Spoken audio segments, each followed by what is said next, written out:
Hello, everybody, and welcome back to The New Nasty Boys. I'm your co-host this morning, afternoon, evening, whatever you decide to watch or listen to this thing, Billy DeVore. And sitting next to me is my co-host, Chris Weir. What's up, Nasty Nation? Welcome back to the Fart Dunge. Good to have you back here. That's right. Smell and taste primed, baby. Oh, yeah. We're up there. Top tier. Grade A sniffing. Grade A sniffing.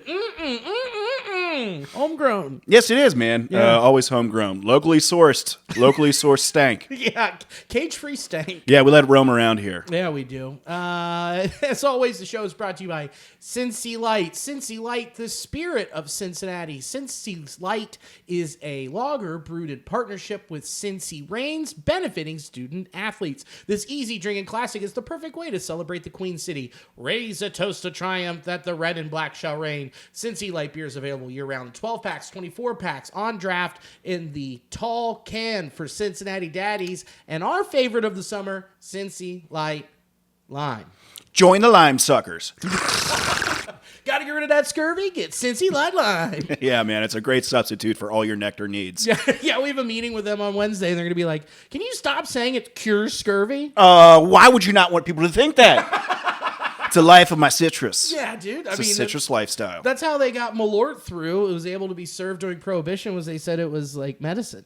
Dude, I can see that being medicine. It tastes like it. Yeah, it definitely gets all the evil out of me. I'll say that. Oh, put some evil in me, brother. Oh, yeah. Well, last time we went to Chicago together, the Malort took a lot out of me. Yeah, it did. Yeah. It takes a lot. And it's delicious, though. It is pretty good. It is pretty good. We acquired that taste. Your weekend was pretty good? Yeah, I think so. I was telling you before, I just got like a parking ticket, which is a little bit... Okay, just real quick, parking ticket. It's such a, a dumb thing to complain about, but I was parking on the street in Cincinnati precisely around noon, get out of my car to walk up to a kiosk to go pay, and it's a Sunday, and literally a Cincinnati parking enforcement guy in his car pulls up to me, rolls down his window, and says, "Hey, you don't have to pay till 2 p.m." Like, hey, great, man. Cool. I'm not going to, check you out here and flip open the key, make sure you're not lying to me or anything like that or just wrong. And so 30 minutes after that, I get a ticket because, I'm not supposed to park there. Someone let him know.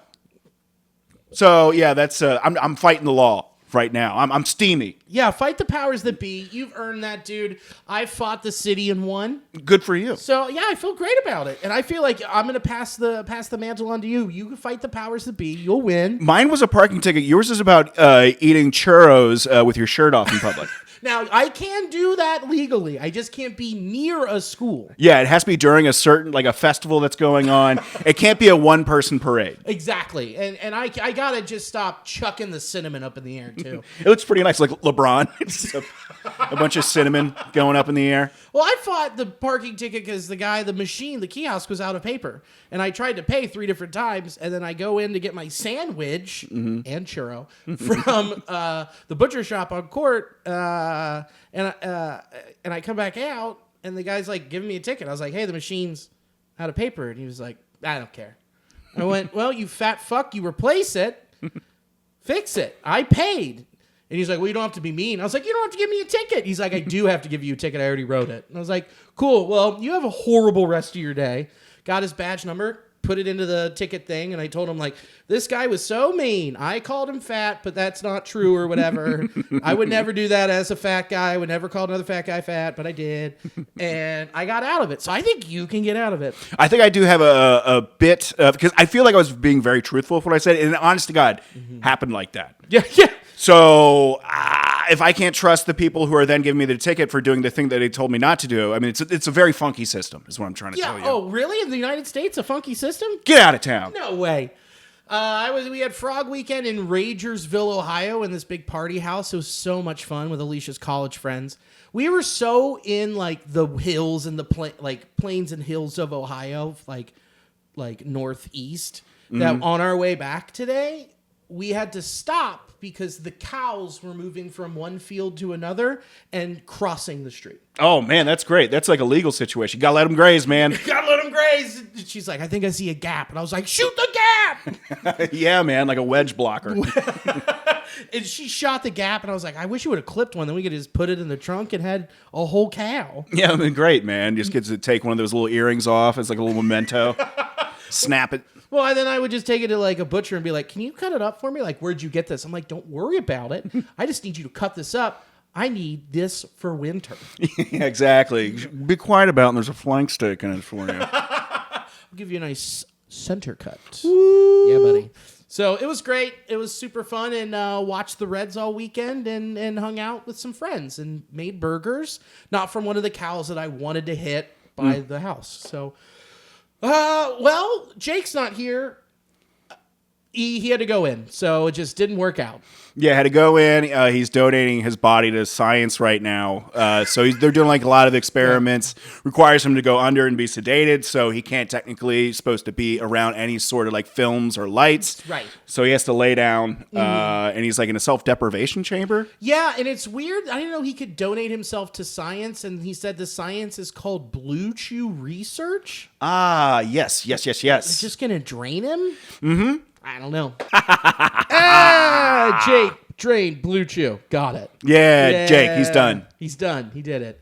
I'm going to kind of keep my eye on it. I don't know why it's crapping out. Did the same thing last week, but you know what? Eventually, I'll figure it out, and we're good. So, let's get into it. Let's launch into the important stuff here. Sure. We went into this week going, if the Reds split between the Phillies and the Brewers, we're going to be ecstatic. We're on cloud nine. Holy cow, they pulled one out against the hottest team in baseball, and then they took two somewhere else. Well, he took two from the Phillies, and then they took one on Sunday from the hottest team in baseball, who was on a 14-game winning streak. I mean, are you content with the results? If you were to just tell me that like a week ago, I guess I would be, because I mean we were saying that. However, having to sit through and watch that, I would say absolutely not, because they today they were playing to not get swept, and they should have very much been in a position where they're playing to sweep the best team in baseball and be playing from the third wild card position right now, at least a game up, a half a game up. Yeah, they could be half a game up. Right now, we're filming. It's 9:02 p.m. The Mariners are playing the Mets. It's 1-3. 3 being the Mets. Bottom 4. We'll see what happens, but, I mean, it's great to be scoreboard watching on August 17th. Mm-hmm. And that is a very low bar for us to clear. We want better, but at the same time, it's the first time, long time we've done this. Yeah, it is. And when you're having situations where you are in a great place to win, like when they started off being up 8-1 against the Brew Crew, and then proceeded to fumble over themselves, trip up, and give away too many opportunities to a great team that capitalized on it. It was just some of the most embarrassing ways that you see your team just kind of do what they can to cough it up. Yeah. Well, then you watch the Phillies come into town, and they coughed it up. Mm-hmm. And so you're saying, like, man, if we just keep playing better defense like we did in this first series, we're going to be pretty good against Milwaukee. And then there's something about that gray, navy, yellow combo that makes this whole team forget how to play defense.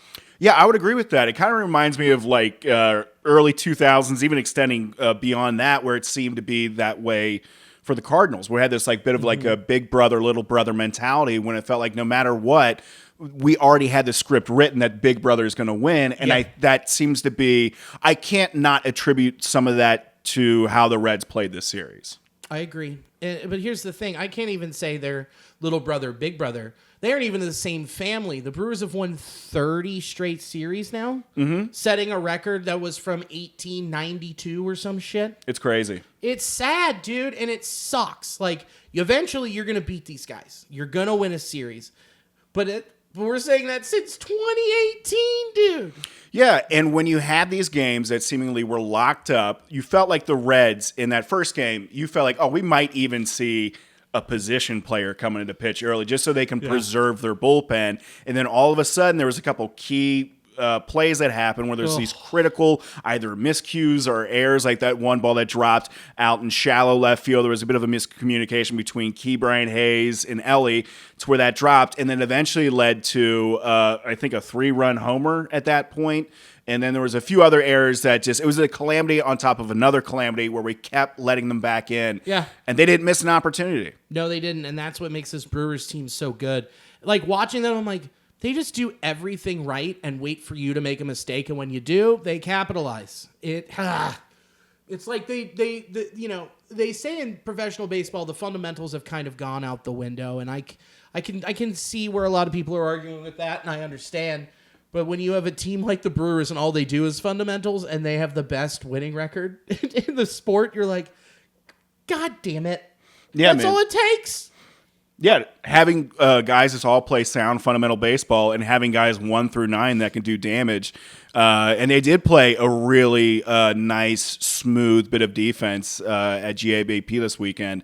So, yeah, when you saw that in comparison to the Reds' sloppy version of defense, you definitely saw a much different form of baseball being played by each team. It's just crazy. Because the Reds, I feel like we have a lot more talent.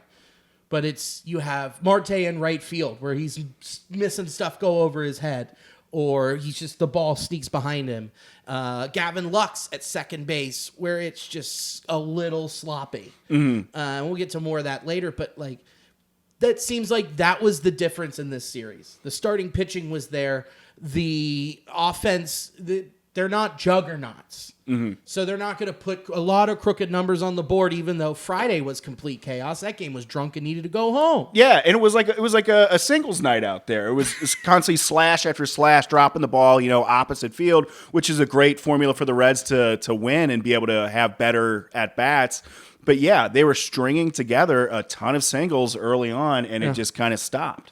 It just all of a sudden kaput. I have a theory on that. What's that? All of the chaos stopped as soon as those shadows went away. The game calmed down, and then it finally just went back to from it being chaos ball, crooked number inning, and then it just stopped, and it went all of a sudden to like, who's going to score next, and whoever does is going to win because the pitching balanced out. Yeah, I agree with that. And it did feel like the Brewers really locked in and felt like they weren't necessarily the ones with the chip on their shoulder. It's just like, we just won 13 straight. This is just fun, happy to, have made it this far. Where the Reds, they're playing for a playoff spot. And I felt like all that pressure kept shifting very quickly on the Reds side. Yeah, because they knew it's like, man, we have not beat these guys. I don't think anyone has in the month of August. Yeah, seriously. So that definitely showed in how they played. And especially on Saturday when Ellie went to turn 2 and he's like, I can win this game right now with this dart to first, when he should have ate it instead of letting the runner continue to go from second to third and then trying to turn that and be the hero and overthrow Steer. Then it just unraveled after that. Yeah, and you saw the amount of opportunities that game had to be wrapped up in a way where, like, Ke'Bryan Hayes should have been, the all-star of that second game, where he had that barehanded play that he got the third out, thrown it to first, prevented the run from scoring, going to home, and then he had the home run that game as well. Mm-hmm. There was just so many opportunities for that to have been finalized with the Reds win, but they just kept letting the Brewers back in the door with sloppy play and bad decisions. Bad decisions, just opportunities missed. Mm-hmm. And that's a bummer. And you hope that they tighten it up going down the stretch, because if you do, you could be in a wild card spot. And if you don't, Terry's going to keel over and die. He can't tolerate. I felt bad. My chest was hurting. I was expecting to look over and see Tito just clutch chest and fall off his boat his boat seat. Oh, Captain Overboard! Man overboard. He's floating. Yeah, but that was rough. Those two games. You're going to remember those as much as they like to say, forget it and move on. You're not going to forget those two losses. Those were monumental, seemingly. Ugh. And when you look back, at the end of the regular season, you're going to key in on those two losses. I think so. I think they're going to key in. There's a few other ones too, but if we are out, if we lose by 2 games and miss the spot, there's a few things we're going to key in on and be like, we could have fixed this and didn't. But that's, you know what? There are still plenty of games left. There's plenty of time. We got a month and a half, and we get to continue to scoreboard watch, and we're in it. We're in it. Very true. And also, just to point out, Noelvi Marte, he's learning on the fly out there. I don't want to put it entirely on one person. It was a team effort to drop those 2 games. But yeah, that's a difficult ask to have a young 23-year-old go out during a playoff contention and figure out a new position. Yeah. Good luck. Yeah, seriously. Also, yeah, the sun's in your eyes out there at that weird time. It's a very unfamiliar situation. Granted, I think it's better than him being, at the hot corner and at third base. But yeah, that was rough play with Noelvi. Yeah. But that's the style of baseball you kind of have to do. Figure it out. Yeah, figure it out. This is on the fly, and you're a pro. You got this, dude. Yeah. So we'll dig into all of that. I've got some other stuff I want to bring up later. But we're going to start right here. Who reigned this week? Brought to you by Cincy Light. Cincy Light, the flavor of Cincinnati. In the last minutes of the trade deadline, the Reds made a move to acquire Miguel Andujar from the A's to hit against left-handed pitching. Not only has he done that, he's hit all the pitching. Since joining the Reds, he's batting .359, .432, .641 with 3 home runs, 9 RBIs, and today on Sunday, he just ended an 8-game hit streak. Has he been the offensive firepower this team needs to get over the hump and into the 3rd wild card spot? So far, looking good. Looking real good. I mean, I did not really anticipate this. I mean, first, I didn't really anticipate this being a move that they made. But so far, he has been that big piece, this component we've been missing of having power from, around the 4-hole slot. Yeah. And being a solution to a left-handed arm, but also he's been a guy that, hey, he's got a hot hand. We're going to keep him in there. And he's just producing no matter if it's a lefty or righty on the mound. So, yeah, so far, he's been a solution. Yeah, go with a hot hand. And, he has the 2nd best OPS against lefties for the past 2 years. He's behind Aaron Judge. His bat has been extremely important, and the Reds didn't give up much to get him. And it's worked, man. I mean, he's a defensive liability, but if he keeps hitting like this, you can get those runs back that you give up if he's out there, or he's just your DH, and that's fine too. Exactly. Have him DH, and having a guy that isn't just a platoon sort of player where they're matching splits. I do like that this guy is showing that, no, he can be up there for lefties or righties and produce very well, especially if there's a lefty up there. Yeah, and it just, it's exactly what we needed, and we got crawled. We'll just say that. We got crawled. Yeah. And this is fantastic to see. I just hope he can keep this up moving forward. And if you look at what he was doing from June of last year on, this will be close to what he's producing. Mm-hmm. And if we have players like Ellie kind of went a little cooled off for a while, and if you feel that, he's probably going to be batting sandwiched around an Ellie and a Hayes or maybe a Noelvi Marte, and you figure if you get those 3, 4, that nucleus of power bats for the Reds, that's going to be pretty devastating to pitchers. Yeah, you've just lengthened your lineup from someone who we didn't anticipate would be lengthening the lineup. Yeah. It's awesome. And him just clubbing those homers. Dude, looking solid. Bam, bam, smash. Bam, bam, smash. Dude, that's an axe up there that he's walloping. Yeah, man. Just let it rip. It's violent. It's violent, and we love to see it. So, he reigned, and hopefully he continues to reign. And we get to say this again for the next couple weeks and carrying us up into that 3rd wild card spot. Now, let's look at our starting pitchers. You got Andrew Abbott. He was another guy who could have reigned this week. We'll start with his start against the Phillies. 7 2/3, 3 earned runs, 6 hits, no walks, 6 Ks. Probably shouldn't have pitched that 8th inning. He was around 92, 93 innings. Even Tito came out and said today, after Abbott going 7 innings, we've pitched him a lot. We got to find a way to give him a break. Well, you could have found a way to give him a break by not wheeling him out there in the 8th. Yeah, I think they already had a guy that was up and ready at that point, too. So just having him be out there another 1-2 batters too long proved to be, the wrong decision. So, yeah, that was something you look back on and think that's an opportunity to save him a little bit, his arm. Yeah, and it killed you because then after that, that's when the Phillies came back and took the game. The only game they took of the series. And when you look at what he did, a lot of chase. a lot of whiffs. I mean, he got 7 whiffs on that changeup, 5 whiffs on the 4-seamer, 1 on the curveball, and 5 on the sweeper. I mean, he's just dealing. Yeah, man, this Phillies team, they like to swing, and when he's putting it out there, and most of his pitches tend to look great, and then either drop off the plate or you just miss it. Yeah. I think he played into the Phillies' hands in a way that they thought they were going to dominate, but no, Andrew Abbott came out on top by using their aggressiveness against him. Yeah, you look, a lot of it was out of the zone, making him chase. So that's normally not his game. No, and when you get going against a guy like Nick Castellanos, he's just going to swing, more times than he's going to look at a pitch. Yeah, there's no reason to throw a guy like that all strikes. No, oh God, no. You know the method, which is high inside fastball, then you drop the changeup or the slider low and outside. That's exactly.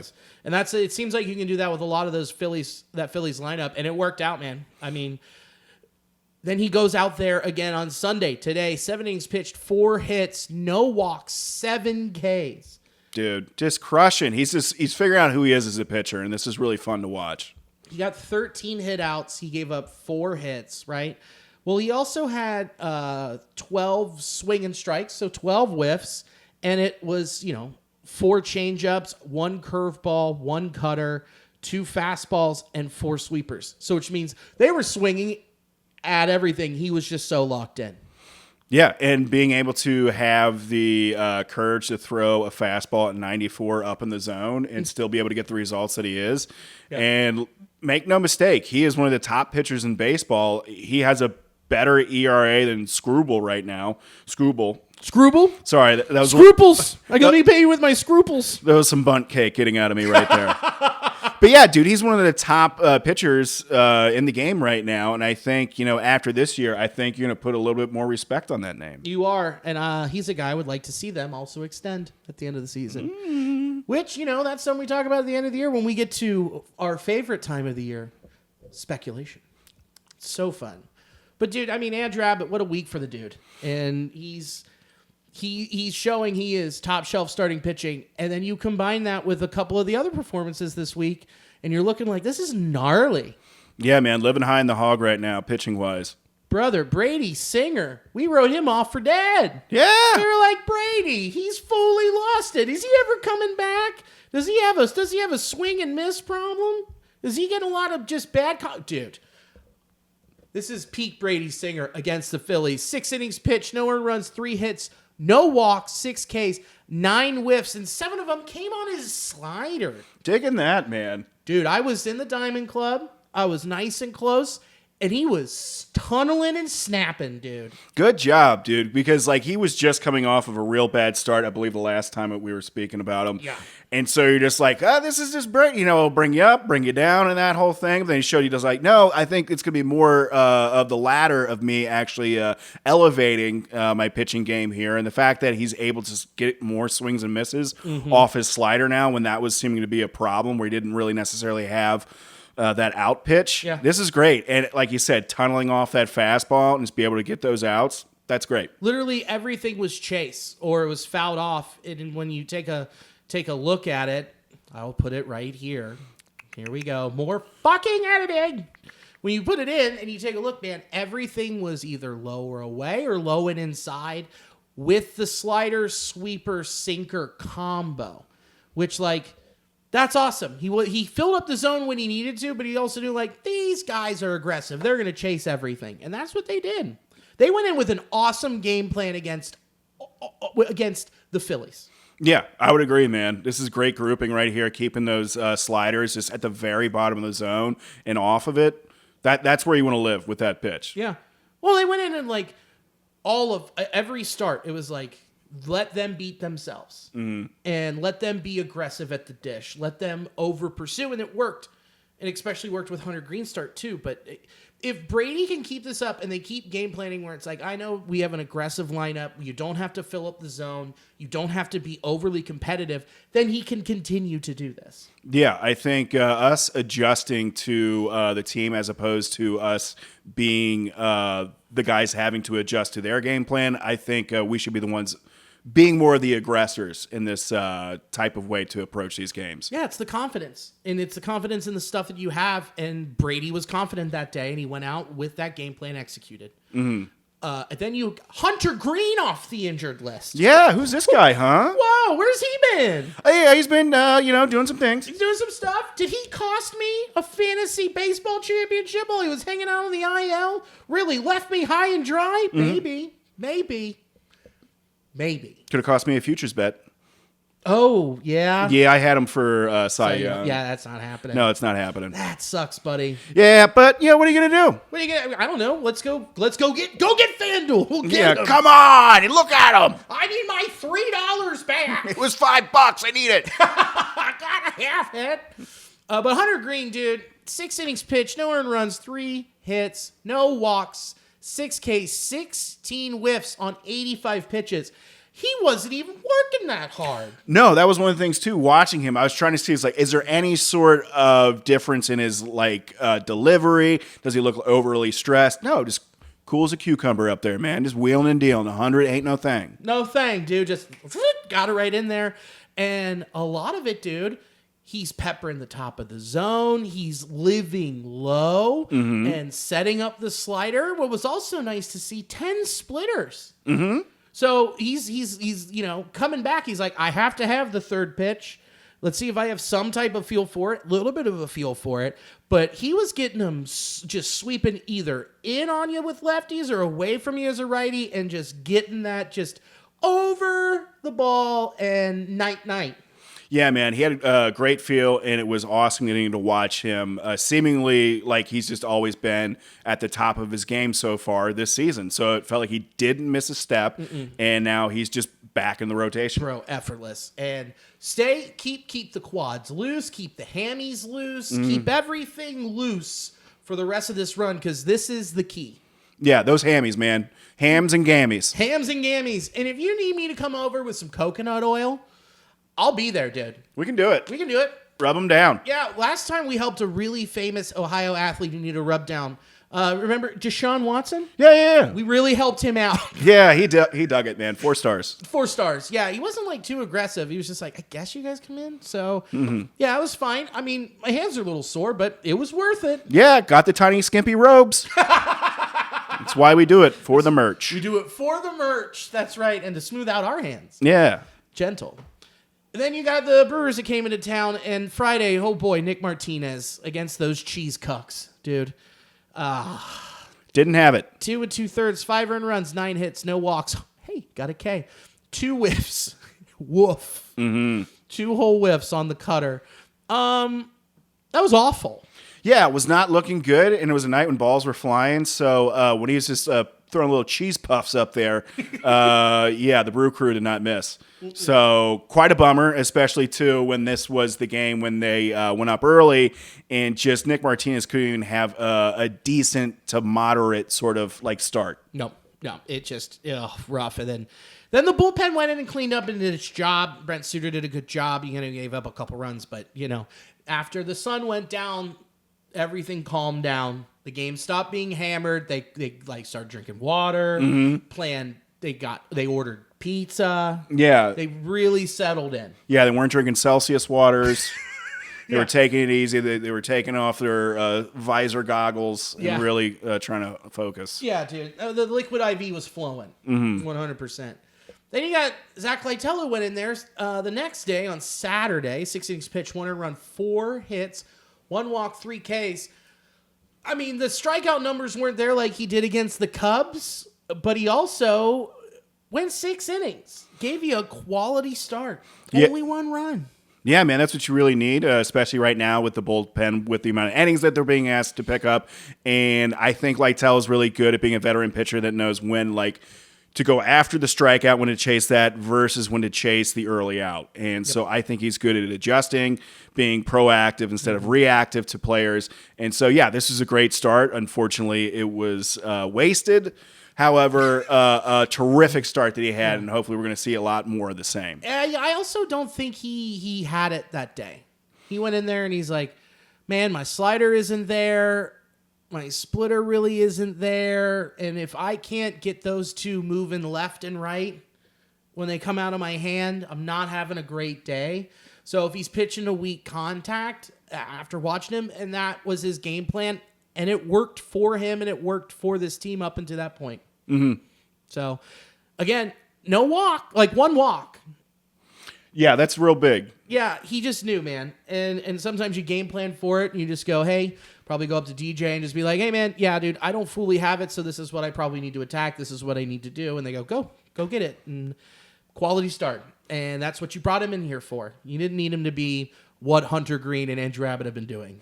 No. And if you can do this, and if you can tell me that you're going to get you through 6, then you can turn the ball over to Ashcraft, Santillan, and Pagan, I like that formula. So, I'll take that. More, please. More, please. Double down, sir. Mm-hmm.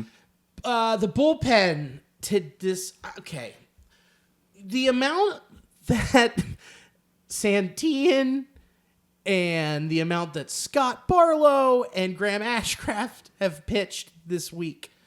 kind of nuts. Ashcraft has pitched 4 innings this week. Santillan, he's now pitched. He pitched 2 and 2.3 innings. So he actually got a little bit of a break.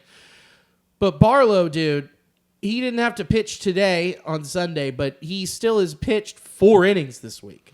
Yeah, and of course, like in typical Scott Barlow fashion, these are all very stressful outings that he has to go through. Yeah. So yeah, he had to carry a bit of a load there. A little bit. He had 1 earned run in those 4 innings. Who would have thought? No case, 2 walks. Hey, how about it? Who would have thought? But dude, he's still a wizard, and I feel real bad for Joe LaSorza. Yeah, it was eventually going to be somebody, and it was Joe LaSorza who we left like an off-speed pitch, belt high. Bro, middle, 88 miles an hour. Yeah, man. And it got cheesed out of here. Hey, because they're from... Yeah, it did. Yeah. Come on. Okay, that's pretty cool. Yeah, I feel bad for him. But there was, again, that game should have been... It never got to the 9th. No. No. And it just... Defensively, it was like... And then today, with Emilio giving up that bomb... That was a cheapie. That's right in the first row. Yeah, I'm not sure how many ballparks that's going to be a home run at, but still, that, again, more the Brew Crew magic. Yeah, that the devil magic has left St. Louis and is stationed in cheese country. Yeah, man, it keeps traveling like those smelly Wisconsin people. It's like a mix of them brewing, making the cheese with their dirty river or their dirty lake. It's like... Yeah, like I can smell it. Like something's curdling underneath your legs. It's disgusting. That's where they get the curds from. Yeah. Oh, no. Who did that? Mark Vientos. That's a 3-run bomb. Mets 6, M's 1. Bummer. So we're about to be 2 games back or 1.5? 1.5. That's... I mean, hey, the game's not over yet, but it's not looking good when we need our M's to pull this thing off for us. Yeah, who do the Mets play after this series? Do we know? We can take a look. I just want to derail us. Yeah, we can take it. We can get off course. I'm not worried about that. But when you look at this crew in this pen, who has been very good. I mean, Tony Santillan, I think he leads the league in holds. Yeah, well, that's great. I mean, it's crazy. I know he's up there. I think with innings too. Yeah. But Mets play the Nationals. Okay. At Nationals. We can dig in a little deeper once we get to the schedule and everything for what we've got. But Joe LaSorza got tagged. He promptly went back to Louisville. I'm happy with what they've done. I'm just interested to see where it goes once the rosters expand. Is Luis May, is he going to get back in the car and go down to Louisville? When are we getting Zach Maxwell?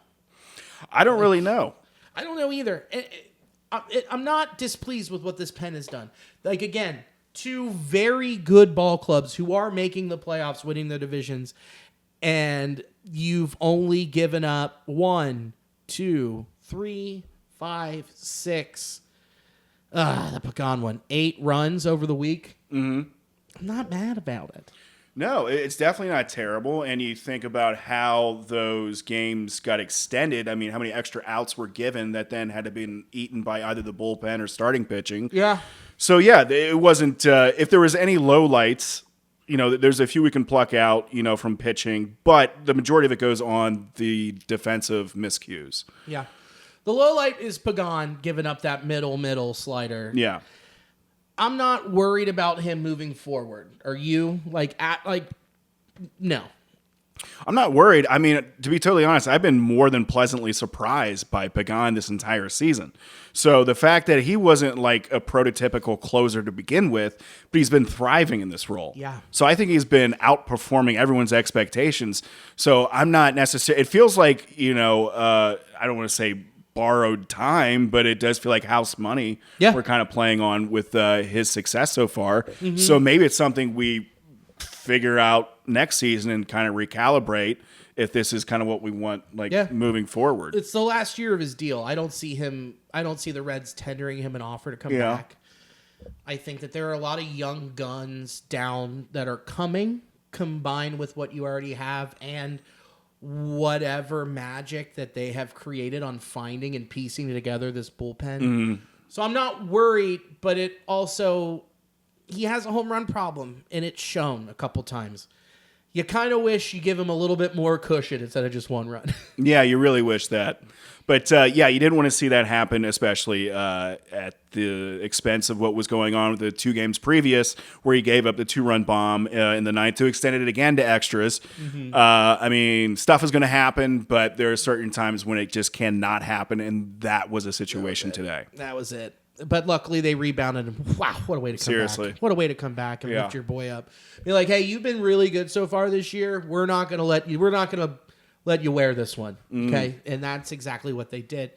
This lineup, we'll talk to defense after, but we're going to start with the lineup. Like we already talked about Miguel Andujar, but Brian Hayes really likes hitting at Great American Ballpark, huh? Yeah, he does. He's been thriving here too. I mean, he has twice is the exact same amount of home runs as what he did in 100 games with the Pirates so far this year. Which is crazy. And he's been looking really good. And even I know we were talking last podcast about his offense, maybe not on numbers-wise being better than what it hasn't been in the past, but I really think he's been looking a lot better at the plate in a Reds uniform. He doesn't look lost. He's not chasing. He's putting together really good ABs in this week, 353, 421, 588 with an OPS of 1.009 with a knock. I mean, that knock he had was a breaking ball, and it went right to his barrel. And with that long swing, boom, left field. Yeah, he's been having at-bats where he's pulling the ball and then shooting it down the right field line. So I think he's been doing good, covering the amount of ground that he has been. And I feel like he's been looking a lot more comfortable in the batter's box so far as a Red. Yeah. Absolutely. I don't know he might have just needed to get out of Pittsburgh because, I don't know, being in Pittsburgh fucking sucks. Yeah, it really does. And when you got all these, tectonic backplate situations going on, maybe you're not exerting yourself every time, in the batter's box. Yeah, and also, you walk into work every day knowing, I have a chance to win. I'm not isolated in Nutting's hellhole where they're not going to give a fuck or try and not bring any talent in to try and win, so you're kind of just stuck. Yeah. And you're in the playoff chase.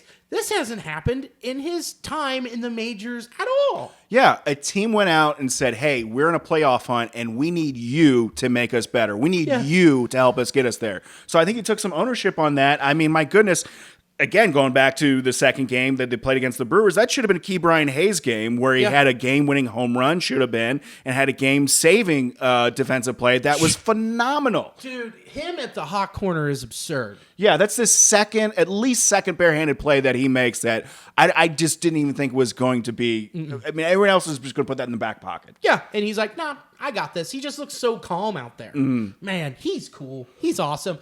I feel bad for talking so much shit. I mean, the way we were trying to really present it, I feel like it felt like we weren't getting the amount and quality of what we projected that we're going to need to get into the playoffs. But the amount of money that they did spend and moves that they did make, the return on investments has been high. It's been great. Yeah. It's been great. And crawl be crawling. And Yeah. you did a lot with very little with the financial constraints that the Reds have. Hell yeah. Pieced together a couple wins so far. Couple wins. Awesome. But I think I just need to formally apologize. Keep Ryan. I knew about your swerve, dude, but good Lord. You got out that funk. Yeah, it swerved hard. You swerve hard. Swerve hard, play hard. And I'm man enough to admit when I'm wrong. Yeah, man. I was wrong. Sorry, we slipped your disc a little early. I was wrong in the meantime. Now, let's just keep it going. Don't make me look like a fool for apologizing very early. Yeah, man. We'll edit this out real quick. We can scrub it from the internet until our haters find it and bring it back up. The Nasty Nation haters. Yeah, they'll come at you like the beehive. They'll be here. Dude, Noelvi Marte, 360, 360, 520 with an 880 OPS. He had a homer this week. He's got 4 ribbies. He had a double. He had 9 hits on the week. And he is spraying everywhere. Yeah, dude. He's pulling on balls. Just what we were just talking about, Key.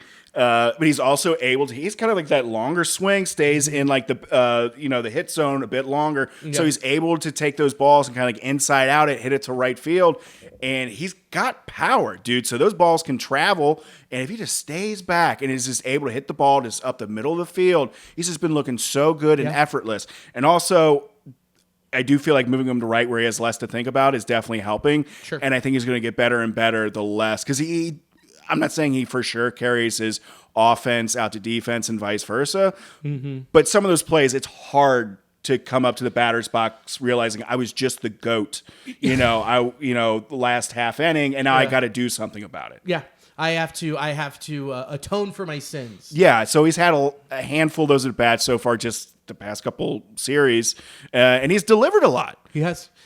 He totally has, dude, and especially this week. I mean, like, him getting comfortable, him not thinking you're totally right, and he's just up there like, we just need you to hit and then stand and kick the dandelions. That's what I was looking for, and be a bad indoor cat and spray. Like, spray, baby. Just spray.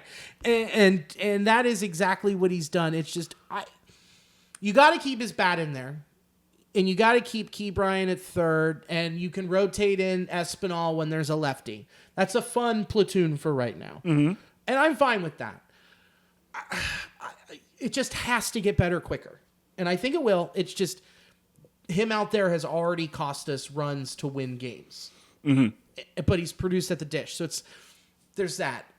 The other big issue we got. Well, hold on. Let me do this real quick. Austin Hayes. After we said he was finally cold when he wasn't hurt, he's just cold. Heated back up. Won the game today on Sunday, and with that just that shot down the third baseline. Rest of the week, 313, 389, 438, OPS of 827. So a little bit above average. Good to see there. No homers, but a couple of doubles and 5 hits, 2 walks to 5 strikeouts. Okay, dog.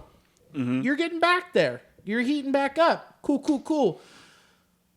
Ellie, though, 240, 296, 280 with a 576 OPS. Here's something I want to say about Ellie. Ellie De La Cruz does not need to carry this team all the time. There's 8 other people in that lineup. Ellie is allowed to get cold. Ellie's playing with a tight hamstring and been playing through it all season. Cut the guy a break. Yeah, man. He's going to make mistakes sometimes, and I don't think it should necessarily be an indictment on who he is as a ball player or who he is as a person if he's not being a superstar every series. Yeah. He's been playing through some lower body injuries. He's been playing quite well, in fact. I know his power has slumped a bit, and same with his overall numbers here as of late in August. But there's 8 other guys that are playing around him that can and should be producing, and fortunately are right now. So I think that's good for Ellie to not always feel like, oh man, I got to hit the ball, 400 feet right now so my team can win. And just that's a lot of pressure on a 23-year-old. So I'm liking seeing Andujar. I'm liking seeing Hayes hitting the ball better. I'm liking seeing Noelvi, spraying the ball around. That's got to feel good for Ellie, knowing he doesn't have to wear the cape every single night. Yeah, give him a break, dude. I'm just sick of this narrative of just, oh man, he's not producing enough. He's got to care. Chill out. Yeah. Deep breaths here. It's a long season. Maybe he gets hot again. And guess what? He will. And when he does, we'll all thrive. Yeah, man, we'll be digging it. And I understand, like, his defense, there's some stuff there to be desired. But again, he's 23, learning the position. Yeah. And you know what? In these situations where everything is so tight, everything is so, you're under these microscopes, when something happens, it seems way bigger than what it would be, say, if we would have won another 5 games, to start off the season. We're not in such a tight situation. Yeah. Look, I mean, he tried to be a hero on Saturday, and it cost us the game. Well, it cost us to go into extras. That's going to happen. Don't you want the guy who's, a freak who can throw the ball 110 miles an hour to try and do that? I know we should have ate it. I said that earlier. Yeah. But it's also what I'm saying in the context of give the guy a break is, he's going to make mistakes. What were you doing when you were 23? Yeah. I know what I was doing. Not playing professional baseball. No, I was effing up, but fortunately not on a national platform. Yeah. I don't know. I wasn't on the cover of the game of the job I have. Yeah. So there's going to be mistakes. And yeah, there was definitely some things that if he had another opportunity, he would have played it differently. But he's also one of the reasons why that we are here. Not saying that that's an excuse. No. Not saying he should not ever make mistakes. It's going to happen. Yeah. I'm just saying that he's not the only person wearing a Reds uniform. Yeah. I'm just saying, like, cut the guy some slack. Yes. Yeah. So, you know who you are, what we're talking about. That's directed right at you. Go chill in your basement by your Papa Shot, you dipshit. Gavin Lux had a good week at the dish. Okay, Gavin Lux, this is wild. 4 games, 11 ABs, 455, 455, OPS of 910. But he also, at second base and in left field, defensively caused 3 runs? 4? Yeah, at least 3. That botched double play, the miscue out and left. Where he just rounded. And I've watched him. He takes such weird routes to come on to a line drive. It seems like he's trying to compensate for his lack of arm. Yes, absolutely. He's trying to align himself in a way where he kind of whip it around as opposed to, a traditional just over the top sort of it. He kind of plays it differently. He does play it differently. Yeah, he does. It's almost like he's a second baseman playing left field. Exactly. Another just mishmash of trying to make it work. Yeah, but you wouldn't know he's a second baseman when he's playing second base because he's got stone hands. No, that's a little bit of a cheap shot. No, that's accurate. Yeah, so that was a huge opportunity that they couldn't get one out of. It seemed like, an easy double play that got biffed by Lux.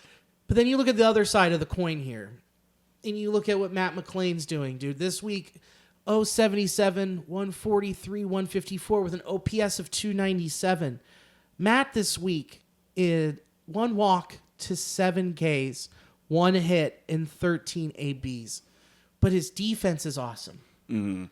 Moving forward, again, you can't stack these two together and put them in a trench coat and try and sneak them into a movie. Mm. So you got to think, like, what are you going to do moving forward? Do you have him playing excellent defense at second? Or do you have Gavin Lux in there at second who slaps it around? I think they're probably going to approach it similar to like a platoon thing. I honestly think it's going to be, you're going to have Lux in there when you got a righty on the mound. And then if you have a lefty throwing, you're probably going to have McLain, starting off at second and then have him come off the bench later, depending on who's starting out at second that day. I honestly think Matt McLain is just gassed at this point. I think he has reached a limit where it's like, hey, this muscle has not been used in a while to this degree. And I just think that shoulder, that labrum is at the end of the season. Even though he isn't, I think his shoulder is. I think you're absolutely right. I think he is still hurting. And we hope that he can rebound. And and that can fully heal over the offseason, and he's ready. Like we've said, dude, this injury is crazy. It's infecting. It's affecting his timing and his confidence. So I think it's something that's just slightly off that's causing just this cataclysmic effect with him to where he's swinging at pitches that he wouldn't even scoff at, originally wouldn't even look at. Well, you're technically right. It's infecting his swing. It really is. Come on, dude. Hey, look at that happy accident we made. We'll just paint that right over there. Okay. Yeah, absolutely, dude. And so he's chasing. He's pushing too hard because he can't hit it. He's just seeing. He's like, if I can't swing and I don't have my full range, and then I guess I'm gonna reach for this slider, and then it's just strikeout after strikeout after strikeout, which sucks. I'm not in any way, shape, or form giving up on Matt McLain ever, period. But this season, kind of a wash. We can kind of call it that, but we know that he can be he's awesome at second defensively, and he's still fast. Yeah, I'm going to call it right now. Matt McLain, 2026 Comeback Player of the Year. Oh, I love that. Boom. Give me that. Book it. Mm-hmm.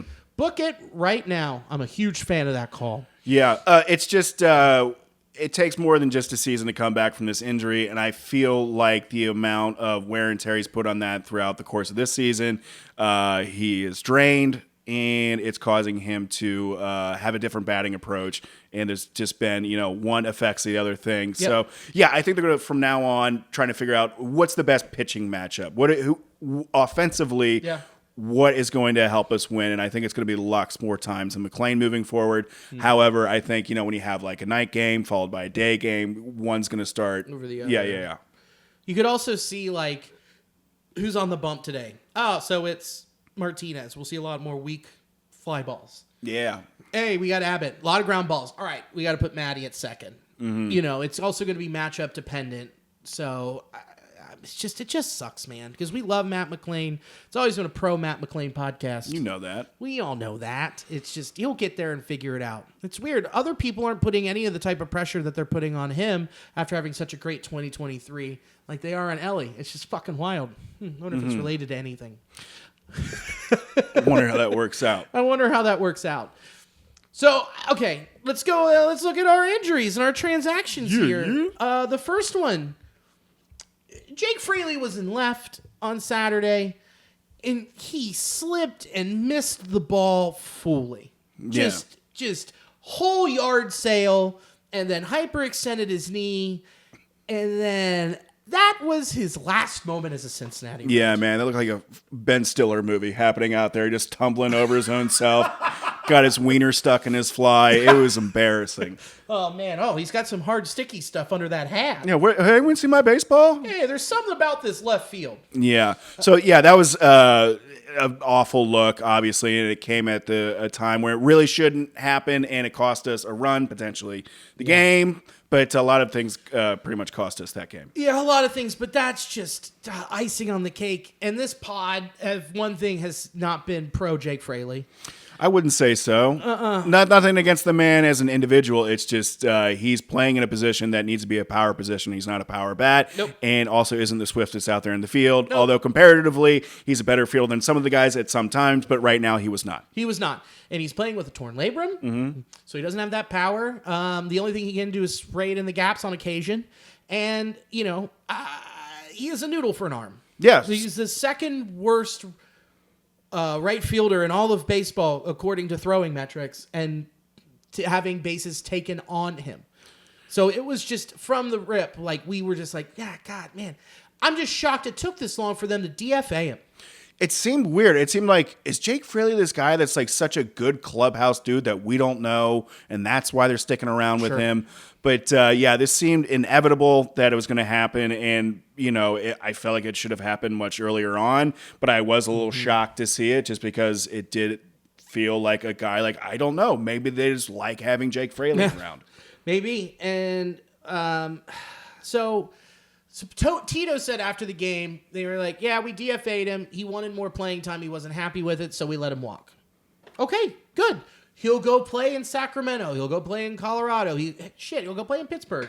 Who knows? He'll get more playing time. It's just, it's a sad way to see him go, where it's just slip, fall, dick. Yeah, that was a really embarrassing fall. Look like fucking Mr. Magoo out there.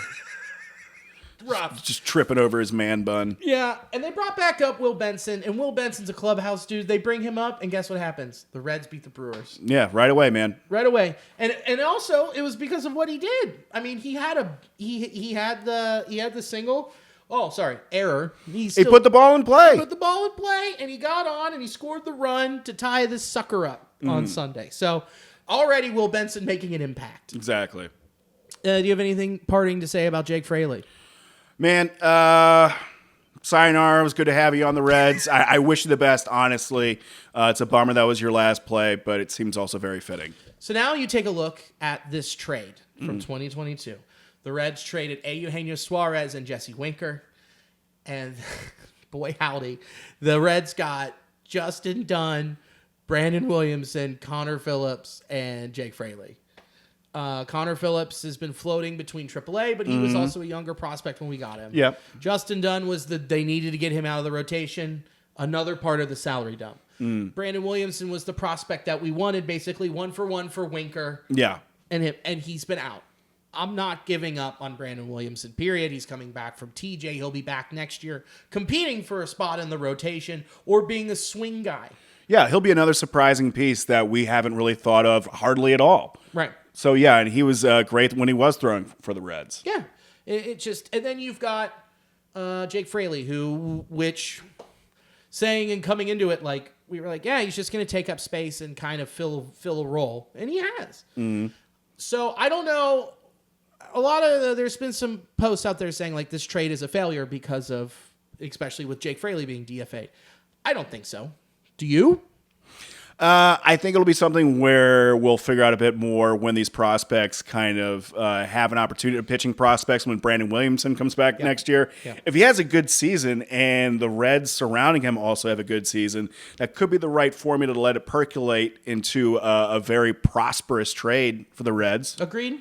So I don't think it was an outstanding trade, but I don't think the results of the trade have yet to finally come in. Yeah. So we'll see. Here's my thing with it.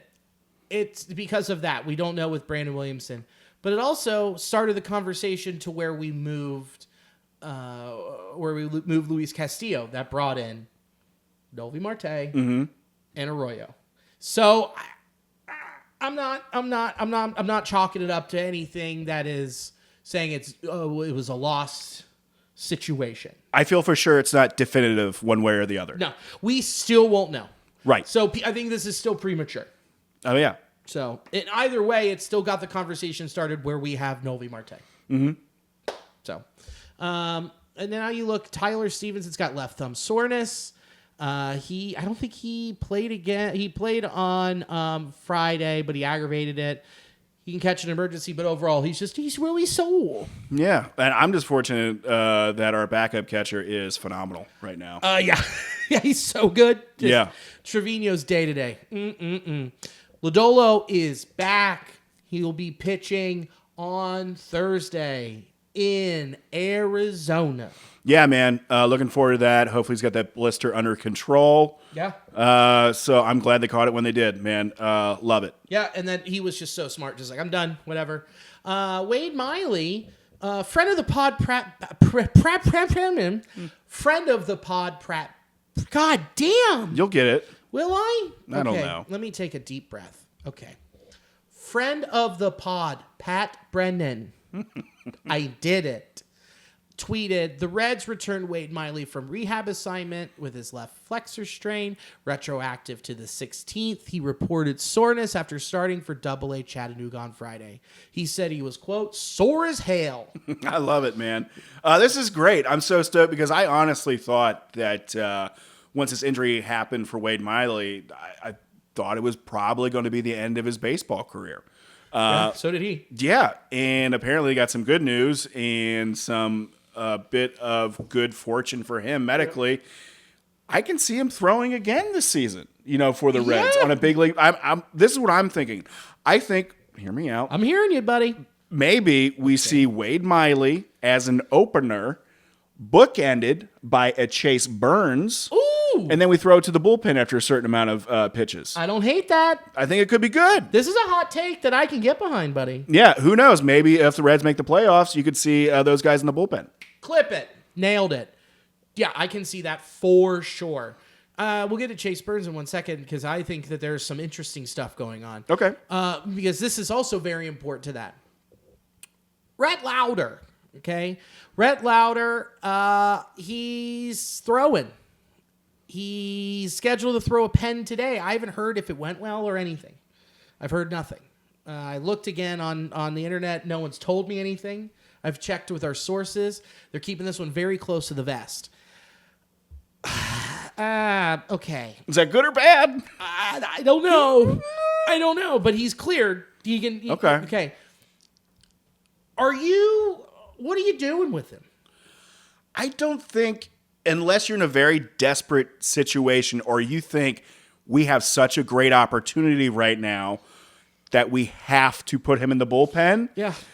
I don't want that to be the solution. I want the Reds to be doing fine and not need him. He's a tremendous pitcher. He was supposed to be in the rotation this year. Injury prevented that. Mm-hmm. But forcing him to come back and then start throwing at such a high demand level for where they're at in this season, I just don't think, even if you think and he says physically he's ready, I don't think just flipping the switch from going from spring training-ish to then potential playoff atmosphere. Yeah. I don't like the sound of that. I don't either, and I don't think his stuff would play in that situation. Yeah, he's more of a, as opposed to being like a really fastball pitcher, he's more finesse. Yeah, he's dots. Mm-hmm. He is control. He's like, I'm hitting you here. I'm hitting all the quadrants. I'm moving around, and then I'm going to hit you with my slider. So I don't, man, I don't think, and I'm with Jake, what we talked about last week a little bit too, which is I don't want to see him.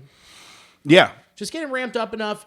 But if he is a break glass in case of emergency, that is, Luis May continues to have a massive walk problem. That is that Zach Maxwell comes up and has a massive walk problem. And then you've moved Nick Martinez to the pen and somehow the house of cards collapse. Yeah. So yeah, man, I just don't want to see him, but if we do and it's that type of situation, sure. Then you go into Chase Burns. Chase Burns has been diagnosed with a grade one roster flexing inning strain. Oh, yeah, I've heard about those. Oh, I'm sorry, a grade 1 flexor strain. Those are going around. They're going around. They said an MRI, and he's like, "Oh, I'm feeling really tight here. Tight on innings. Come on, we know what this is. This is some top shelf roster manipulations and inning manipulations. It seems like he's going to be in the pen when he comes back." And what you said about Wade Miley opening and then him getting a bulk of the innings, then kick into your pen, I can see that. I genuinely see him as a high leverage situation guy who's going to be sitting right in between Barlow and Santillan. Yes, I can see that happening. Here's one caveat to that makes me slightly nervous. He's been looking so good just being in the regimen of his starts. He's been throwing 100 seemingly without being really stressed about it. Sure. Are you worried that throwing him into the bullpen where he all of a sudden just gets tapped upon to come up without going through his regular rigmarole of his warm-up sessions, do you think that would then have an adverse effect to his arm? No, because you're cooling him down. You're kind of keeping him in his repertoire. Mm-hmm. But he's also done this in college. He did it at Tennessee. Yes. So he knows how to do this. This is not something that is completely foreign to him. And if you want to continue to have this elite arm and this guy available and not completely burn him out for the rest of his career and overdo it on innings, this is the way to do it. Yeah, I agree. I really want to see him starting as many games as possible, but it's already this is his high water mark already. So we're venturing out into the great unknown with him. So yeah, any more starts that you're putting him out there for, you're really risking it. But keeping him in the back end of the bullpen is the way to generate just more times for him on the mound without really pushing it. Yeah. But, oh, man, I know. I'm so stoked. I know, especially after having, those 10 strikeouts and 4 consecutive games. That's awesome. I know. But you just... This is This is the way. This is the way. This is the way because next year it's so important. Because you have, oh my gosh, that rotation, I'm salivating for next year. Could you imagine getting out of the gate just being like 10 games over 500, you know? Shut your mouth. I know, baby. Shut your fucking mouth. Oh, it can taste so sweet. Dude, think about that. I'm just, oh my gosh, okay. Hunter Greene, Andrew Abbott, Nick Lodolo, Chase Burns, and then you have Rhett Lauder, Brandon Williamson. That's like... Dude, that's gnarly and controllable. That is lights out. Jeez. I know. Gas and finesse. Gas and finesse. Damn. Man, you sign me up. Yeah, dude. Next year's something. But this year, we still have a lot, okay? We do. We're in the thick of it. But just, we can take a little look forward. Yeah, of course. And all these conversations, too, we're having is about preserving arms for later. So, yeah. Chase Burns, he's not just going to be here just for the end of this season. He's going to be here for a while. Yeah, he's going to be here. And so let's take a look into the ever so very close future. The Reds have already landed in L.A. I don't know if you saw, but they were wearing their football jerseys in support of our boys across the street with the Bengals playing on Monday night. Oh, nice. Yeah, pretty cool. Ellie De La Cruz, T. Higgins jersey. Ah, cool, man. What a cool guy. Who just did that? That's gone. We'll see ya. Was that Dumper? That was Dumper. Give me some. Dumping them. How many runs? Was that just one? It looks like it might have only been one run. Short. Yeah. Bummer. Oh, well. Bummer, but Dumper. That means he just passed Johnny Bench for the most home runs by a catcher in a season. Dang. That's nuts. Good for him. Man, that's so cool. Way to be. Way to be. They're only down a grand slam. Stranger things have happened. The Mets have Metsed before. Yeah, I'm going to say it's the Mets. The Mets. It's the Mets.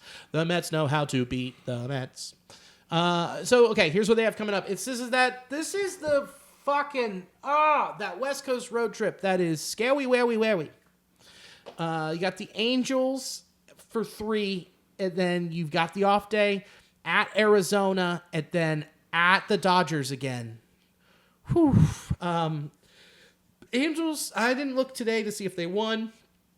Before this, I think they're 4-6 in their last 10. They're 33-30 at home. It's not going to be a cakewalk. The Snakes are 6-4 in their last 10 and 30-30 at home. And I'm not really worried about the Dodgers because the Reds find a way to play up to their competition. Yeah, it seems strange to say that, but yeah, there's a big question mark hanging over the Angels series and the Diamondbacks. So again, the Reds are in a position where they can really control their own destiny here, but the logistics of this West Coast trip, never really that fun, especially when you got to go kind of back and forth. Back and forth and just adjust real quick. No off day that Monday. Get on that plane and you get out there, get adjusted, and get in your routine and figure it out. But I want to see Disneyland. You'll get bit by snakes and like it. But I want to go to Mario World. So we got, here's our matchups. We got Brady Singer versus Medeiros. And you've got Hunter Greene versus Kyle Hendricks, which those two couldn't be any less the similar pitcher. Dude, I'm so stoked to see Greene back in the lineup here. Oh, we've been missing it. Our number one. And then you got Nick Martinez versus Kikuchi. Mm-hmm. So then you take that Thursday off, and then you go to Snake Country, and it's Lodolo, Lytle, Abbott. This is huge. Yeah, man. And I'm liking these matchups. I do think that our pitchers... I just think we needed to get this Brewer series out of the way with. Yeah. And just kind of flush that mentally and say, like, hey, now let's go play some ball on the West Coast. Let's show them how we do it here. We're not, no spring chickens in this division. We're contenders. So I think they can really prove that, especially in these next 2 series. Yeah. And then you've got the off day after the Dodgers, and then you come home for the Cardinals. Spank them. Just spend those Redbirds over and open hand. Whoosh, yeah. Whoosh. Redder than red on that behind. That's what I'm talking about. So you just, here's what you're doing in an ideal world. You are up 2 games. You take 2 out of 3 from both the Halos and the Snakes. If you come home and you're even, it's all going to be dependent on what the Mets do. And you don't want to have that. No. Now, can you pull up and go to MLB.com/Mets. And go to their schedule. Because I don't want to mess with my computer knocking this recording out again. Go back up. Schedule. There it is. Talking you through it. We're making this happen. Thank you. Oh, yeah, dude. Of course. All right, where we're at right here. Okay, so it's the 17th when we're recording here. That's the final game against the Mariners, and they got a 3-game series against the Nationals coming up at the Nationals 19th to the 21st. After that, they got the Braves at the Braves. Ooh. Yeah, this is a gnarly stretch. Then they got the Phillies after that at home for a 3-game series. And then the Marlins, who have not been easy this year. No, they're fighting above their weight. Dude, that's a lot of divisional games where you can get behind real quick. Yeah, you can, man. And the Mets, like we've said, they've tripped over themselves plenty so far, especially the past 2 weeks of baseball. So have them keep doing it. Yeah, anything can really happen. Oh, I just tripped over $700 million. Oh, fuck me. And then we play them. Yeah. We play them at home in September. So we control our destiny here. Yeah, we really do. It's not a cakewalk obviously for us, but also the Mets. They've got to go through some tough components as well. Oh, my gosh. Why are people talking about our schedule? When I'm looking at this, I'm like, they've got the Tigers away, Reds away, Phillies away for a 4-banger, then the Rangers at home who are fighting for a spot, the NL West leading Padres at home, Nats again, and then to finish off Cubs Marlins away. Yeah, man. Jesus, I don't want their schedule. So, dude, the Mets can really show their colors here. It's pretty even right now. Yeah, man. Oh, let's just hope the Mariners come back and win this, and let's put a bow on this. I don't think we forgot anything. We don't have anything on the Ohtani hotel stuff. We'll figure out more. Who knows? Who knows? You know, who else is Ohtani going to throw under the bus? Yeah, who knows? Yeah, how many more interpreters does he have? Oh, my lawyer read this to me wrong. Oh, no. I don't know what's going on. He gets like a new dog for every scandal. Here, look at the puppy. Look. Oh, Ohtani just had a second kid in 4 months. How about that? Crazy. Cover it up. So let's round third and head for home. You got anything you want to blast out, partner? Yeah, I will be at Go Bananas headlining there August the 29th through the 31st. Come on out at Go Bananas for that at the end of the month. Should be really fun. That'll be super fun. Yeah, buddy. it will be, dude. Yeah, and then what do I have? I've got some Miscues. stuff. We should talk about that. We should. September 20th, Miscues. We don't have a time set yet, but it'll be before the Cubs game. It'll probably be like 11 a.m. Yeah, it'll be an early one. Early one. Come to Binski's. We're going to have a live recording. Danny's coming into town. Here's the thing. We got these Cubs fans coming into town. We need more Reds fans than Cubs fans there. Don't make it be like at GABP. Don't let the Cubs fans outnumber the Reds fans. No. We appreciate the Cubs fans that do come out to the podcast. They're the best. Yes, but please, Reds fans, it would be very good to see some red out there. We don't want Ranter Nation beating out Nasty Nation on our home turf. We don't want to get ratioed at our performances. Yeah, please don't. So I think it might be, is it this Tuesday? I think it might be next Tuesday. I'm at Go Bananas. So yeah, I'm hosting the contest. Oh, nice. That'll be fun. Check that out. If you guys have never been to the contest at Go Bananas, they're awesome shows. They're super fun. And just like my floppy hat here. Super fun. Very fun. You can expect a lot more of that. Yeah, dude. I'm leaning real into this, dude. I wish I would have got this earlier in the year because I love this. Dude, there's a couple times I was just admiring you on this podcast. I was like, that is so Billy. I finally found it, dude. The floppy hat. Floppy. I look like white trash Action Bronson. I'm leaning into it.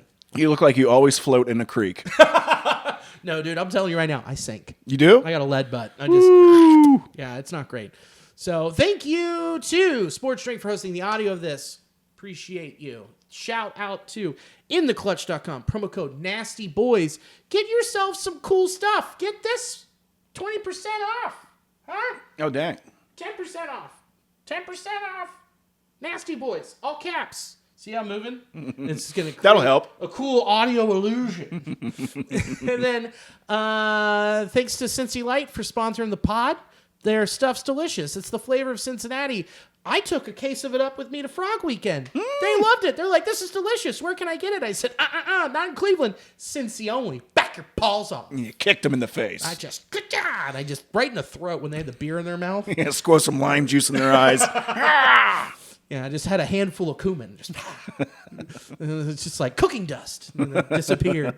So thanks for having me back in the dungeon. Hey, anytime, brother. Glad to have you down here in the thick of it, man. They were in the thick of it. And as always, thank you so much for watching and or listening. And as always, go Red Legs. Go Red Legs.